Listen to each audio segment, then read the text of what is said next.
Janeiro de 2004.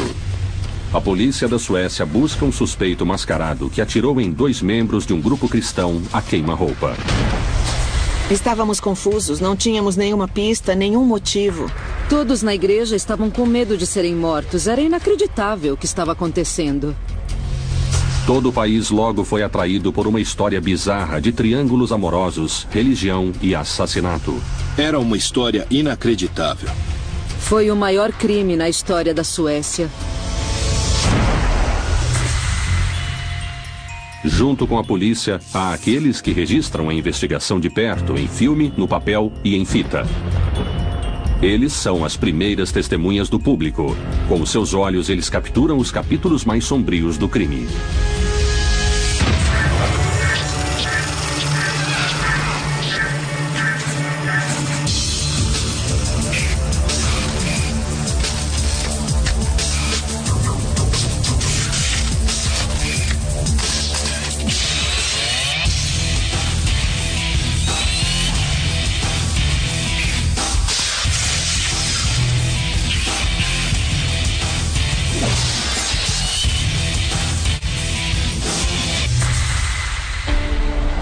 Knutby, Suécia. Uma aldeia remota perto da costa leste do país. Com menos de 600 habitantes, Knutby é considerada uma comunidade segura e unida. É o lar de muitos membros da Igreja Filadélfia, um grupo cristão conhecido pela sua interpretação rígida da Bíblia.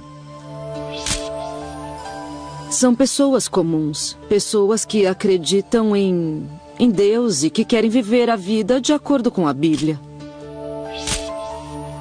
Eles tinham cerca de 100 membros, a maioria era jovens, várias famílias vivendo muito próximas, muitas reuniões, bem isolados.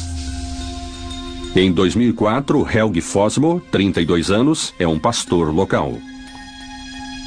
Helgi era uma pessoa dominante na comunidade. Ele veio da Noruega. Era carismático e as pessoas gostavam dele e também o respeitavam. Helgi era alguém que sempre tinha pessoas ao seu lado. De alguma forma, ele as atraía. Sua personalidade fazia com que as pessoas acreditassem. Nós o consultávamos por causa do seu conhecimento. Helgi tem 3 filhos pequenos de um casamento anterior, que terminou quando a sua primeira esposa faleceu. Ele então casou de novo, desta vez com Alexandra, de 23 anos de idade.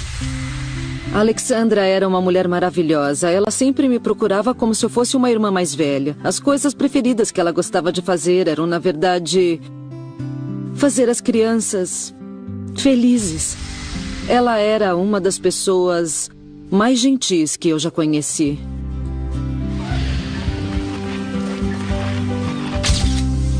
Na época, Helgi e Alexandra moravam numa rua afastada, não muito longe de Daniel Linde, também membro do grupo religioso.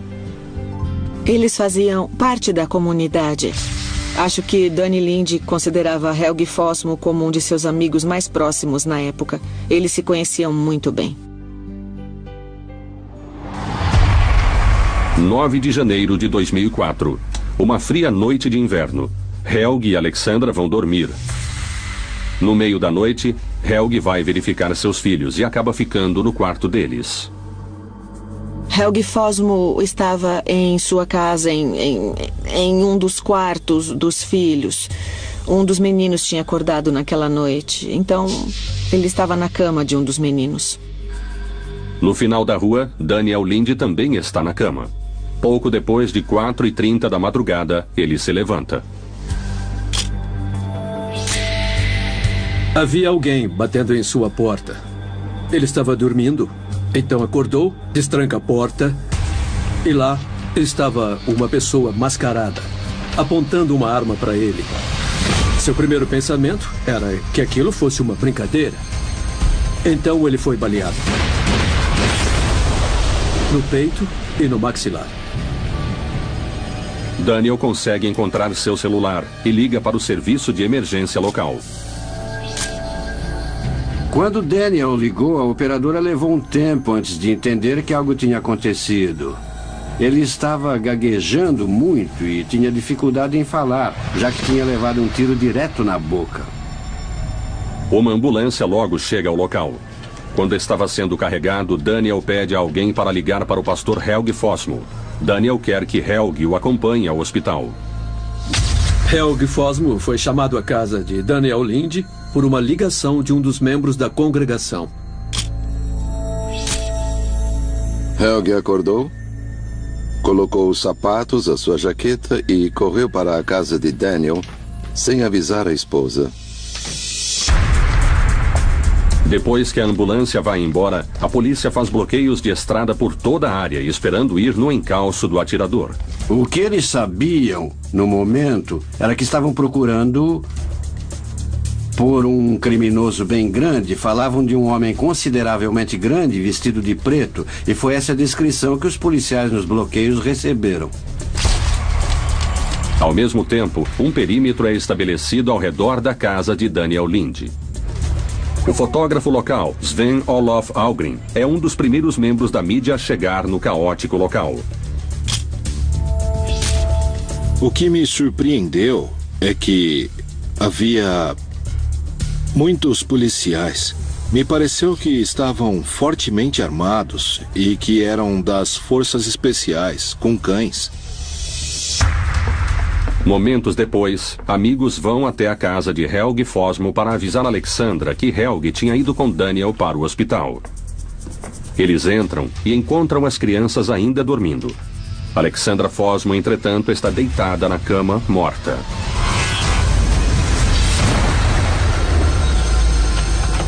Naquele momento, uma mulher saiu da casa dos Fossmo, gritando: "Por favor, me ajudem, eu não consigo acordar a Alexandra", e há sangue por todo lugar. Aquilo foi um choque.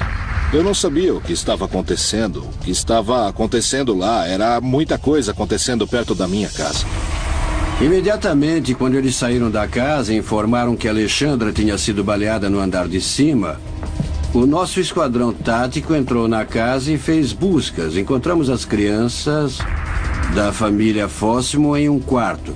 Eles as pegaram e levaram para outra casa na área.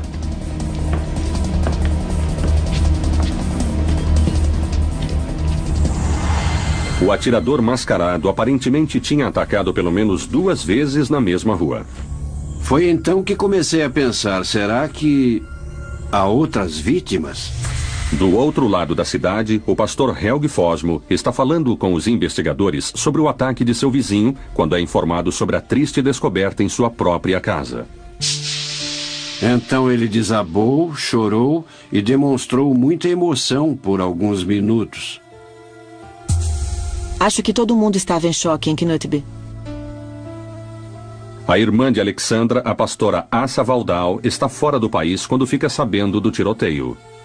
Primeiro eu recebi a mensagem de que o Daniel tinha sido baleado por alguém que invadiu a casa dele. E segundo, que encontraram a Alexandra morta na cama dela.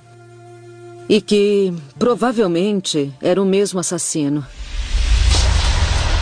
Enquanto a família e amigos acompanham os noticiários, a polícia continua a busca nos 2 locais de crime atrás de pistas. A polícia descobriu que a pessoa que tinha atirado em Alexandra Fossmo em sua casa devia ter uma chave, ou que talvez a porta estivesse destrancada, porque não houve nenhum arrombamento violento na casa, nenhum sinal de violência. O perito forense Staffan Shellstrom faz parte da equipe que examina a casa do pastor. Eu fotografei o quarto de diferentes ângulos. Alguém entrou lá e matou a vítima enquanto ela dormia. Ela não acordou com um tiro.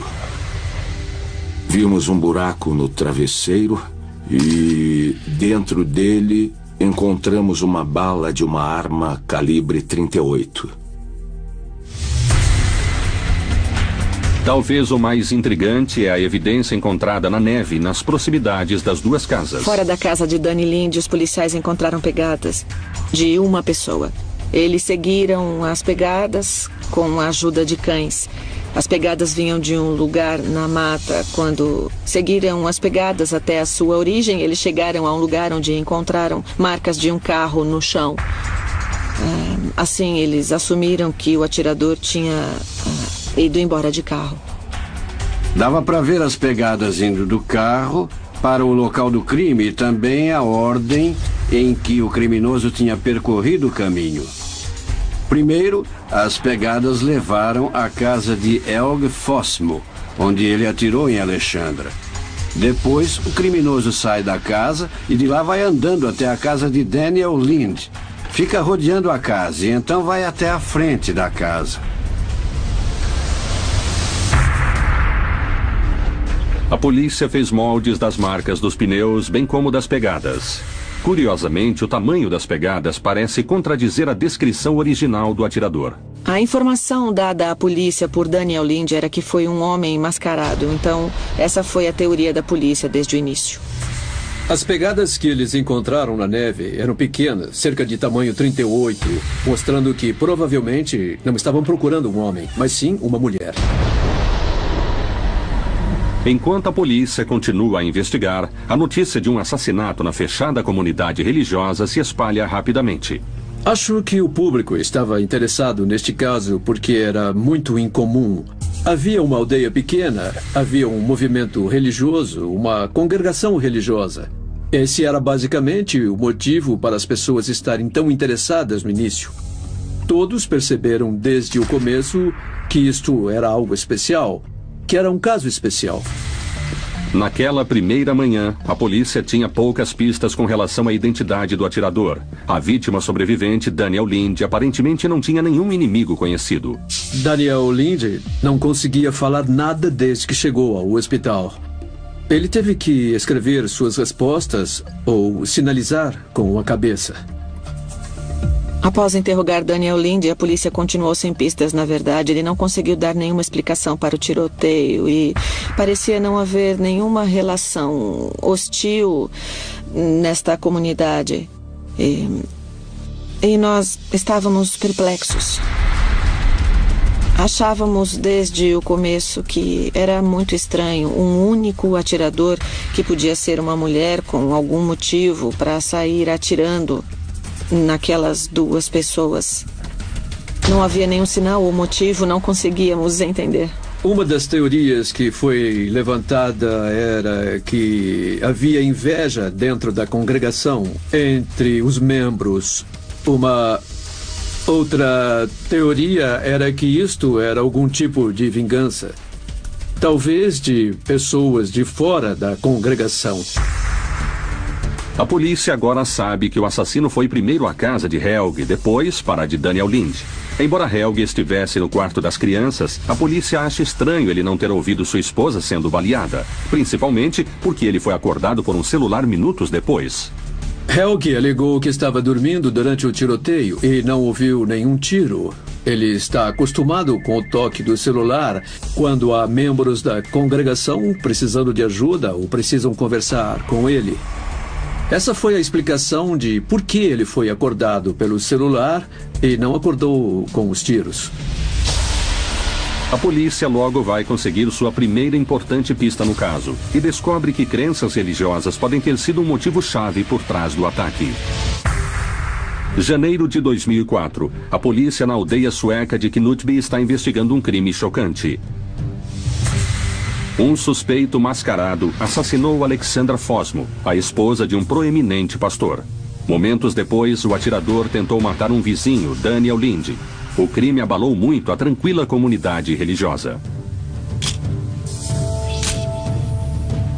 As pessoas da congregação estavam chocadas, é claro. E elas estavam perplexas, elas estavam confusas com o que estava acontecendo. Muitos temiam que a própria congregação estivesse sendo atacada. No início, ficávamos todos juntos. Dormíamos juntos em grandes aposentos. Tipo 20 pessoas, 10, 15, 20 pessoas, porque todo mundo ficava com muito medo. O pastor Helge Fossmo é importante para a investigação porque estava na casa quando a esposa levou o tiro. No fim, ele conta à polícia que conhece alguém que poderia ser capaz de matar sua esposa. É uma jovem religiosa chamada Sarah Svensson, ex-babá em sua casa. Segundo Helg, Sarah Svensson apaixonou-se por ele e que tinha atacado sua esposa em uma ocasião. A Sarah chegou e a acertou com um martelo. Alexandra veio para minha casa, eu vi o ferimento e coloquei gelo nele. Eu disse a ela para ligar para a polícia e ela disse: não, eu tô viva, eu tô bem. Ela não é perigosa, eu não sei o que houve com ela. De algum jeito, ela a protegeu. Ela deve ter achado que a Sarah não queria machucá-la daquela maneira. Sarah Svensson foi mandada para casa, longe da comunidade. Eles não informaram nada à polícia. Então, ela não sabia sobre o incidente. Devido a este ataque anterior, Sarah Svensson torna-se uma pessoa de interesse. Após interrogarem Helg e ele ter mencionado Sarah Svensson, começamos a achar que havia inveja ou algo entre Sarah Svensson e Alexandra. Continuamos a não saber por que Danny Lind tinha sido baleado. Examinando mais de perto, a polícia descobre que a ex-babá vive com o pai em outra cidadezinha sueca. Começamos a verificar os nossos registros e descobrimos que ela não tinha um carro, mas seu pai, por outro lado, tinha 2 carros, um Saab e um Volvo. Enviamos nossos peritos para investigar carros similares e para medir o tamanho e marcas dos pneus. Nós descobrimos que o Volvo do pai de Sarah apresentava as mesmas marcas dos pneus que coletamos no local do crime.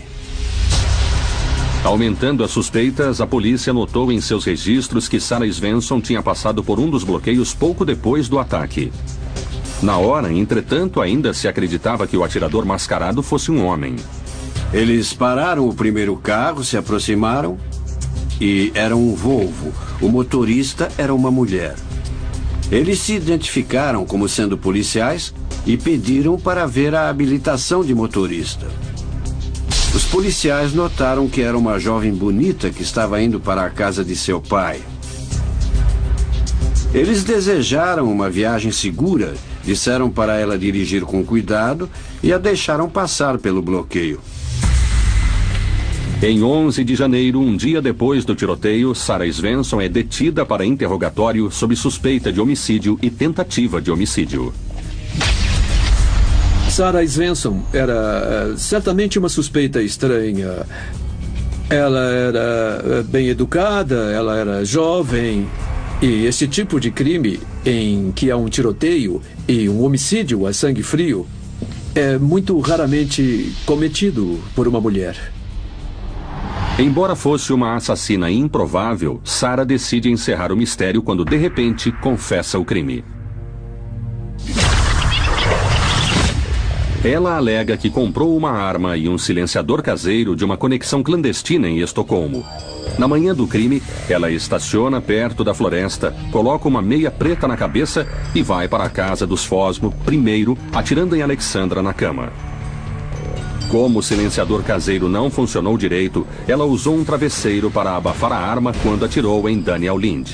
Ela contou à polícia que fez isso e descreveu como fez. E a sua história parecia bater com o que a polícia tinha descoberto. Sarah Svensson até desenhou um mapa detalhado mostrando onde ela descartou evidências importantes. Ela tentou se livrar da roupa enquanto estava fugindo.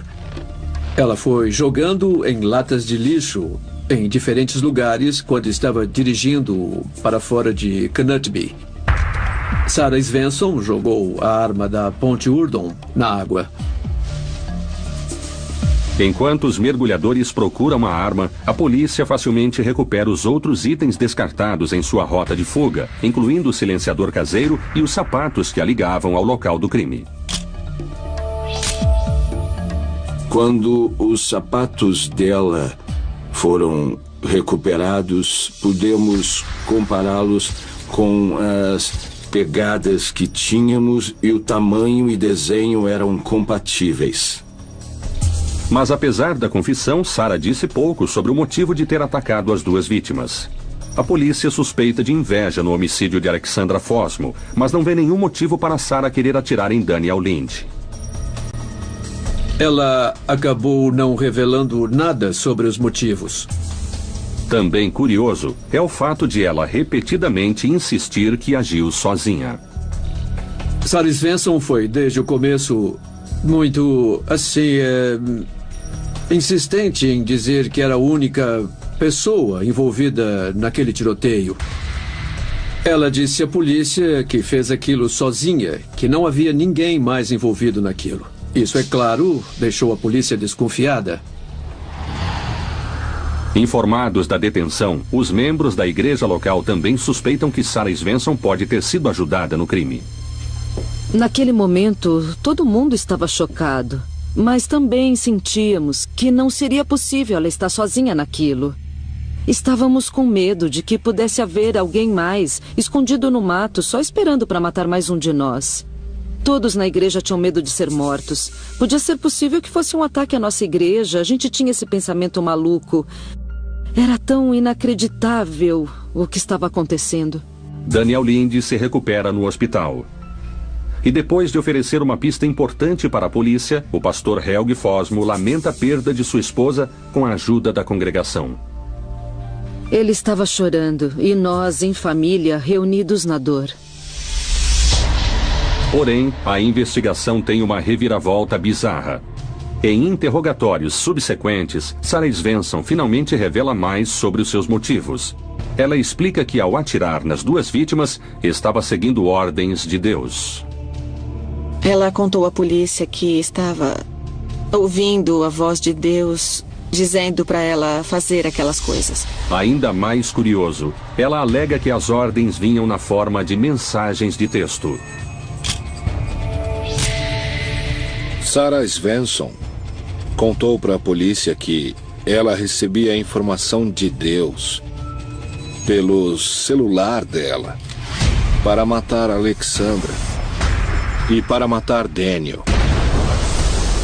As misteriosas mensagens tornam-se foco importante da investigação, assim como o pastor Helge Fosmo. Um segredo de seu passado pode trazer nova luz sobre o brutal crime. 2004. Em Knutby, Suécia, a polícia está investigando o homicídio de Alexandra Fosmo e a tentativa de homicídio de Daniel Linde, ambos membros de uma rígida comunidade pentecostal. As notícias de que uma tranquila babá chamada Sarah Svensson confessou os crimes causam uma agitação na mídia. Uma comunidade religiosa reclusa é agora manchete nacional. A aldeia foi invadida por jornalistas, fotógrafos, câmeras. Aquela aldeia tornou-se a aldeia mais famosa da Suécia. Depois que Sarah Svensson foi detida, é claro que tentamos obter a maior quantidade de informação possível sobre ela, mas não foi muito fácil naquele ponto, porque os membros da congregação não queriam falar a respeito. Eles não queriam falar absolutamente nada. Aumentando o clima de desconfiança, alguns repórteres classificaram a congregação como um culto. Havia pessoas cercando as nossas casas diariamente, helicópteros, câmeras, jornais, porque o caso se tornou gigante. Publicaram coisas sobre nós, sobre a nossa família, a nossa igreja, e que não eram verdadeiras. A situação não afetava só a nossa congregação, afetava toda a aldeia, uma aldeia, sabe, uma aldeia pequena que não era grande. Afetava todos na aldeia. Com certeza, todo mundo. Membros de igreja incomodados pela população. Enquanto isso, a polícia continua a investigar o crime. Sarah Svensson confessou, mas ela também fez a bizarra alegação de que Deus a tinha instruído para dar os tiros, comunicando-se com ela pelo celular. Ela estava recebendo mensagens de texto pelo celular, com instruções do que fazer. Instruções para ir a Estocolmo e tentar comprar uma arma. Ilegal, é claro. Instruções sobre o dia, a hora e em que casas ela iria para dar os tiros. Segundo Sarah, as mensagens também continham citações da Bíblia para dar coragem a ela para cometer os crimes. A paga do pecado é a morte, mas a dádiva de Deus é a vida eterna. Embora qualquer mensagem de texto relevante tenha sido deletada nos últimos meses, Sarah recebeu 400 mensagens de um celular pré-pago não registrado, terminando com os números 1293. A polícia notou que havia 18 mensagens do misterioso celular na manhã do duplo tiroteio. Enquanto a polícia tentava descobrir mais sobre o celular, ela também investigava a fundo o pastor Helge Fossmo. Ninguém acreditava que ele estivesse dormindo durante o assassinato de sua esposa. Creio que a polícia estava achando, talvez, que ele estivesse mentindo. Ou que nem estivesse em casa. Não dava para acreditar que ele estivesse no quarto ao lado e não pudesse ouvir nada. Um incidente no passado de Helge Fossmo aumenta as suspeitas. Descobriu-se que Alexandra não é a única esposa que o pastor havia perdido tragicamente. Sua primeira esposa, Helene, também morreu subitamente sob circunstâncias misteriosas. 5 anos antes, Helge morava com Helene na mesma casa em Knutby. Um vizinho passou lá uma manhã logo cedo, numa visita marcada. Quando ninguém atendeu a porta, o vizinho entrou e encontrou Helge ainda dormindo em sua cama. Os dois homens conversavam quando ouviram água correndo no banheiro. Como Helene não respondeu aos chamados, eles arrombaram a porta. Helene estava na banheira, submersa na água. A história era que ela estava no chuveiro e caiu na banheira, batendo a cabeça na torneira. E a torneira também combinava com o ferimento em sua cabeça. Na época, a polícia considerou a morte acidental. Achamos que seria bom reabrir aquele caso e investigar mais uma vez. Curiosamente, há estranhas discrepâncias no arquivo. A autópsia realizada na época revelou que Helene tinha uma quantidade letal de medicamento em seu sangue, um fato importante que nunca chegou no relatório final da polícia. Ela estava cheia de comprimidos para dormir. Tudo parecia um pouco estranho. Eu acho que houve algum problema na comunicação entre os médicos. E com a perícia, e com os médicos legais e a polícia. Assim, essa informação realmente não chegou ao conhecimento da polícia. Considerando as duas mortes, Helge Fossmo está ganhando terreno como uma pessoa de interesse no homicídio de suas duas esposas.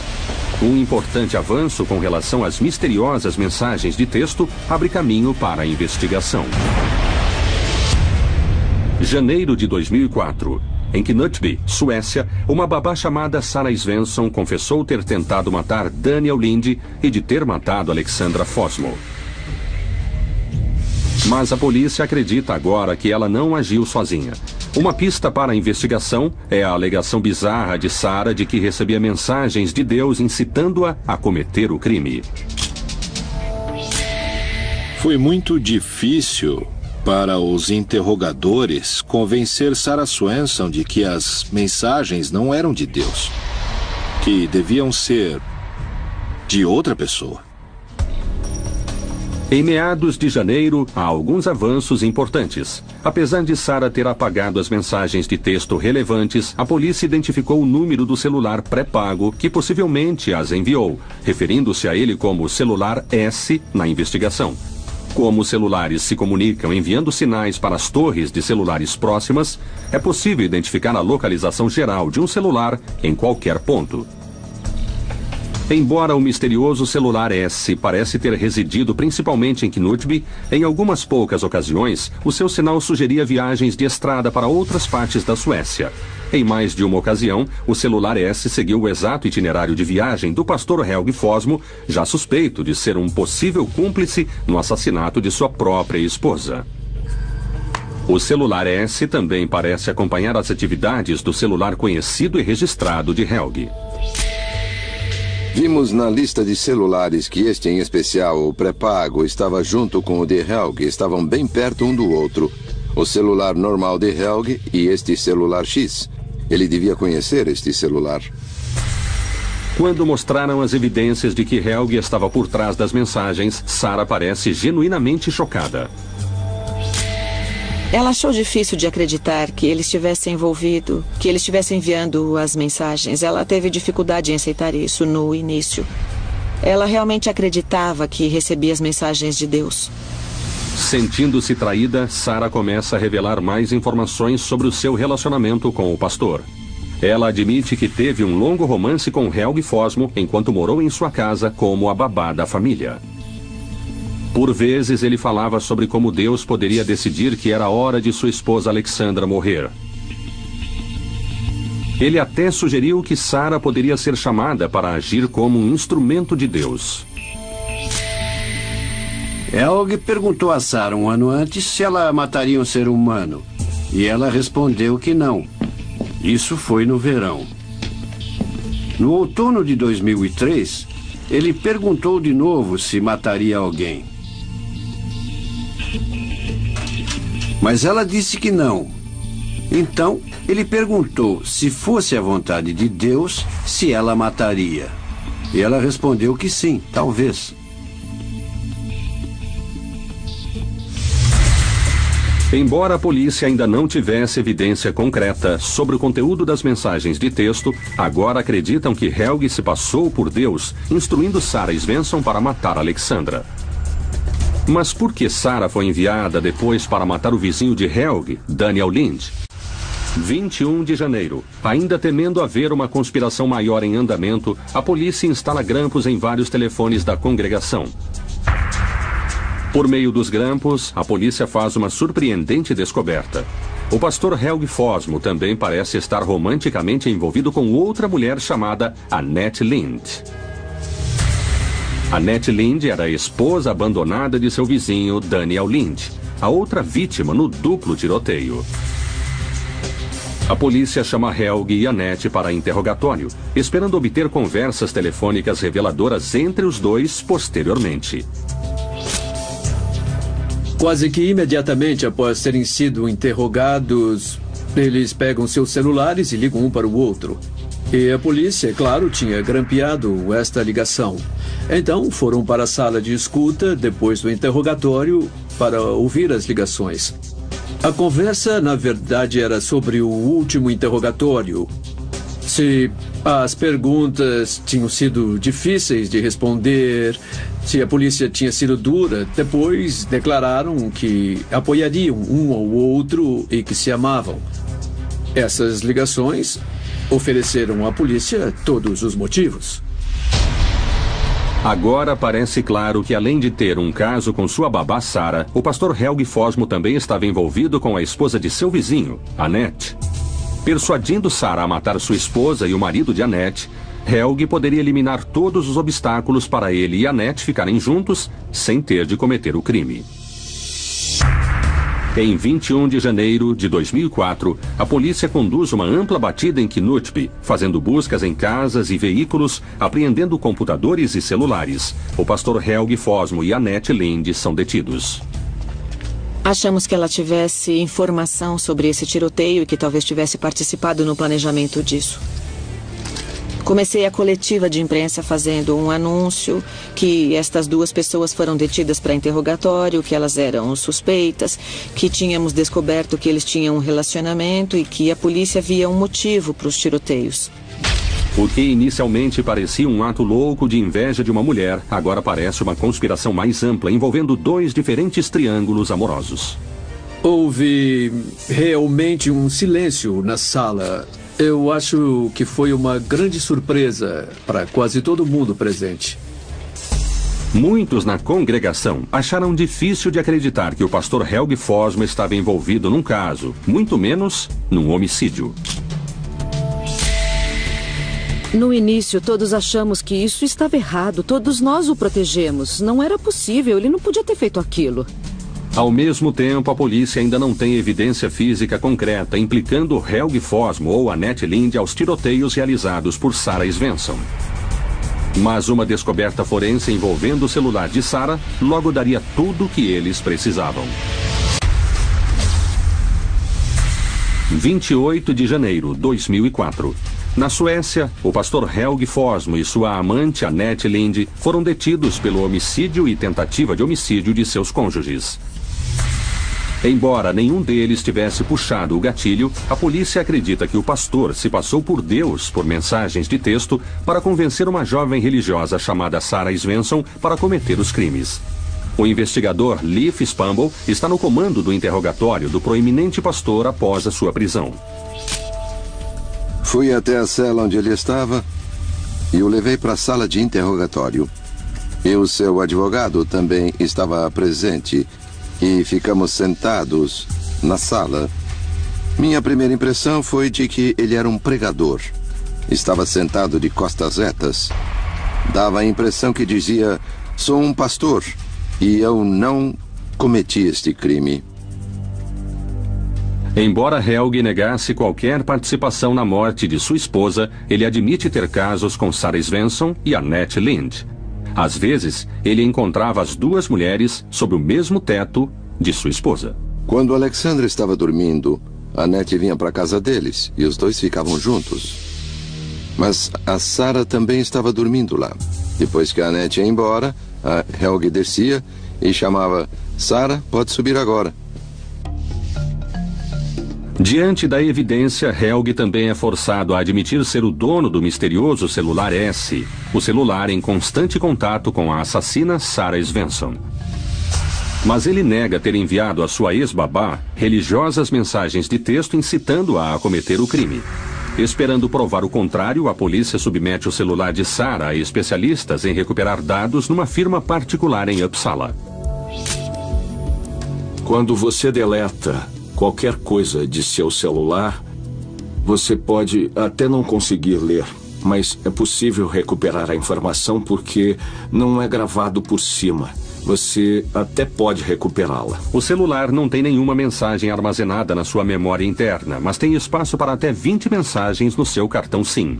O cartão SIM tem 20 posições para mensagens de texto e vimos que 7 dessas 20 posições estavam ativadas e eram mensagens de texto totalmente legíveis. As mensagens legíveis não estavam relacionadas à investigação, mas um software especial ajuda a examinar o resto do cartão. Também examinamos as 13 posições vazias e vimos que havia alguma informação e decidimos convertê-la. E convertemos a informação de 13 posições para mensagens legíveis. E lá estavam incríveis mensagens de texto com informações muito interessantes. Uma das mensagens dizia, por exemplo, há 1 hora para matar e há 1 hora para curar. Havia uma mensagem dizendo que a primeira coisa que você deve fazer é porque deve fazer. E a segunda coisa que deve fazer é por amor a ele. A verdadeira explicação era que a primeira coisa era matar Alexandra e a segunda coisa era matar Daniel. Para a polícia, as mensagens de texto confirmam a história de Sarah Svensson, acrescentando evidência crucial de que Helge Fossmo foi cúmplice no crime. As mensagens de texto do celular poderiam ser vistas como um encorajamento para ela realizar o tiroteio. Annette Lind é solta no começo de fevereiro, depois que a polícia determinou que ela não sabia do plano de assassinato. O pastor Helge Fossmo e a babá Sarah Svensson foram a julgamento em maio de 2004. Sarah Svensson foi acusada de homicídio e tentativa de homicídio e Helge Fossmo foi acusado de incitamento ao homicídio e tentativa de homicídio. Helge também é acusado de homicídio de sua primeira esposa, Helen, cuja morte a polícia acredita que não foi acidental. A cobertura da mídia foi enorme. Era manchete diária durante o julgamento. Este caso era tão inacreditável que, se alguém tivesse escrito como um livro ou roteiro para um filme, nunca teria sido publicado.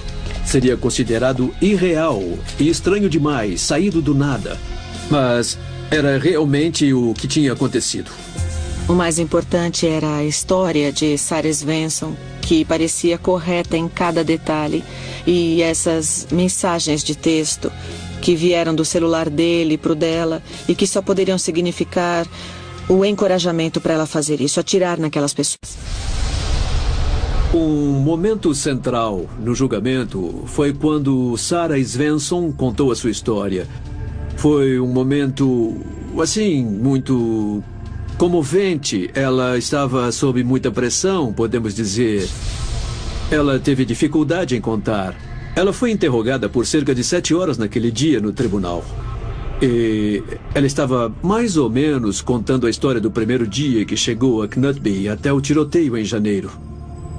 Eu lembro quando ela estava contando como tinha estacionado o carro e estava andando na direção das casas. Num certo ponto, ela parou no caminho e tirou o celular para ver se tinha alguma mensagem nova.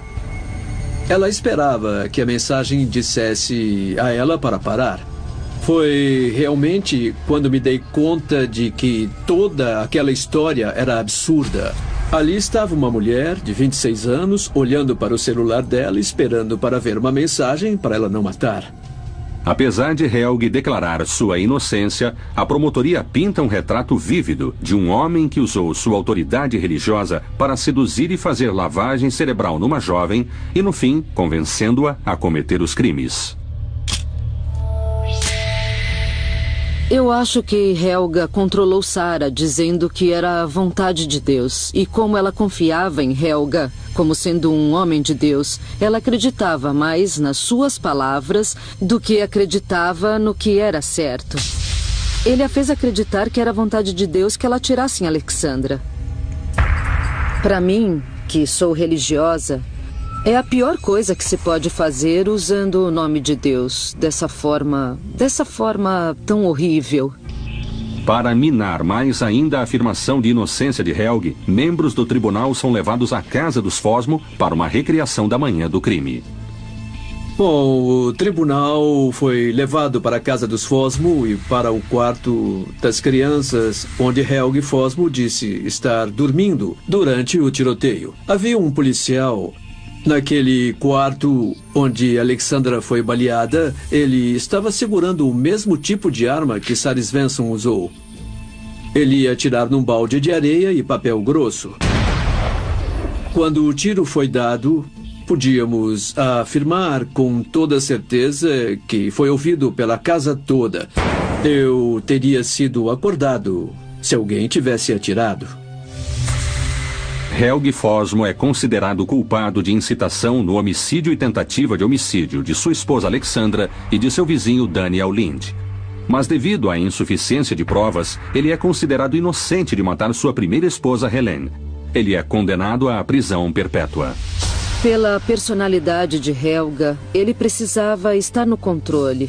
É como um tipo de rua principal aqui. Sexo, poder sobre as mulheres, faz você se sentir um homem. Talvez não haja mais motivos do que simplesmente ele ter a necessidade de conquistar mulheres. Talvez seja só isso. Eu me sinto uma idiota. Vou me sentir enganada pelo resto da vida. Porque eu olhava nos olhos dele e sinceramente acreditava nele, em cada palavra. Eu confiava nele como sendo um homem de Deus. Isso será um pesadelo pelo resto da minha vida. Sabe, lembrar que estive tão próxima de uma pessoa e nunca descobri que fosse tão diabólico. Ele sempre planejou como matar a minha irmã. Sarah Svensson é condenada por homicídio e tentativa de homicídio. Ela foi considerada pelo tribunal ser mentalmente doente e foi condenada a cuidados psiquiátricos. E ela teve cuidado psiquiátrico controlado por um juiz, na verdade. Ela não será liberada do hospital só depois que um juiz disser que pode. Acho que ela se sentia uma mulher destruída. Ela realmente achou que fez a vontade de Deus. Por mais estranho que pareça, ela achava isso. Hoje, Helge Fosmo continua atrás das grades. Mas seus crimes ainda assombram a congregação pentecostal na pequena aldeia de Knutby. Junto com a perda de vida, veio a perda da confiança. Foi muito triste o que aconteceu para a comunidade e para as famílias. de Alexandra e Daniel. Um assassino mata muito mais do que apenas uma pessoa. Ele fere levando vidas, mata muito mais pessoas. Como é que os meus filhos poderão confiar em alguém de novo? Seu próprio tio matou a tia. E o mais triste, para qualquer um que perde alguém, é que a pessoa que você lembra é o assassino. A pessoa que perde a vida é esquecida. A vida continua. Aqueles que deveriam ser esquecidos são os assassinos, porque eles não valem nada para serem lembrados.